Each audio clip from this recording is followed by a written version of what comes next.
Hey YouTube, this is Dr. Wanda. I'm continuing this discussion about citizenship and Ghanaian passports and residency. I've gotten a few questions and I've gotten a few answers to those questions, so I want to share them here. I was asked about children. If you give birth to a child while you're in Ghana, do they become an automatic citizen? And so the answer to that is yes and no. The yes is if they have a Ghanaian parent or they have Ghanaian grandparents, yes, then you have an appeal. But if you're visiting and you happen to be citizens from somewhere else and you give birth, they're not Ghanaian citizens. That just means you was in Ghana when you gave birth. So I know that in the U.S. they used to offer automatic residency, where you was an automatic citizen if your child was born in the U.S. There's no such thing in existence here in Ghana, from what I understand with the law. So that's something to keep in mind. Um, then there was a question about the Ghanaian passport. So what I read is, yes, you can get the Ghanaian passport after you've been married so many years. I did appeal to a couple of people, and what I was told was, Isaac and I are at the 3 year mark. They were hoping, they were saying, like, listen, we could actually help you if you were at the 4 year mark. So I don't really know. You get different answers from different people, but the person that I asked, I do trust, and they know a lot of people. So what I'm getting from that is that um, you're going to get challenged on the time of how long the marriage is. So the 4 year mark makes sense in the sense that you could be married to a Ghanaian, have gotten married in Ghana, and you're eligible to annul the marriage up to the 3rd year.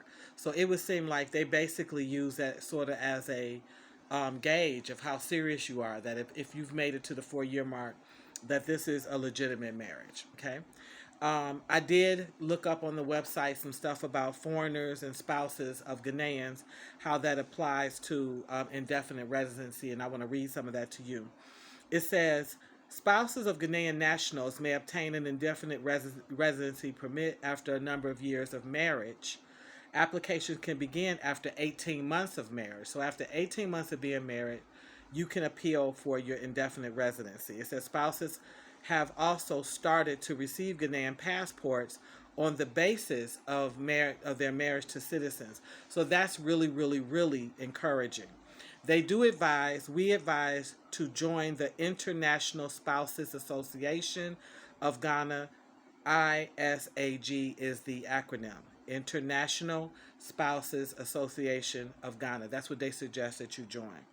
Um, I haven't contacted them and did any footwork yet, but I do intend, just because I want the information. So then they talk about indefinite residency.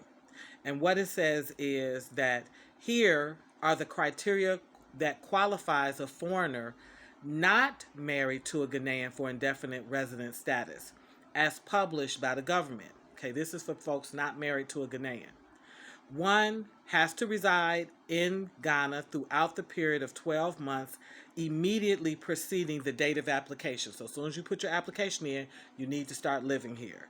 Two, has resided in Ghana during the 7 years immediately preceding the period, amounting in the aggregate to not less than 5 years. Okay, is of good character at that is attested to in writing by 2 Ghanaians who are notary publics, lawyers, senior public officers, or any other class of persons approved by ministry, okay, by the ministers, has not been sentenced to a period of imprisonment of 12 months or more, has made or is in the opinion of minister capable of making substantial contribution to the development of Ghana, and then 6, intends to reside permanently in Ghana upon the grant of status, and possesses a valid residency permit on the date of application. So it says the applications for indefinite resident can be purchased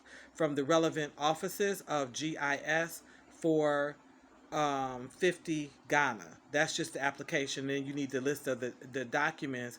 It looks like what you end up paying for that residency is about somewhere between 4 to 3,000 Ghana. So that's interesting. You don't necessarily, so a whole bunch of people don't have to come over here faking it and hooking up with a Ghanaian and in order to get residency. There actually is a process for folks who are not married to also secure residency. So these are some of the additional things that I've learned. One of the other things I learned is that if you are an elder and you have a some sort of fund, like if you have a retirement, you have retirement money, or any sort of retirement money that comes in, that also makes you eligible to seek residency.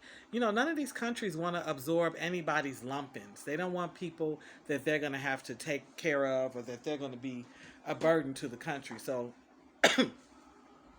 they put those pieces in place to make sure that that you're worthy. Again, all of this stuff is character issues.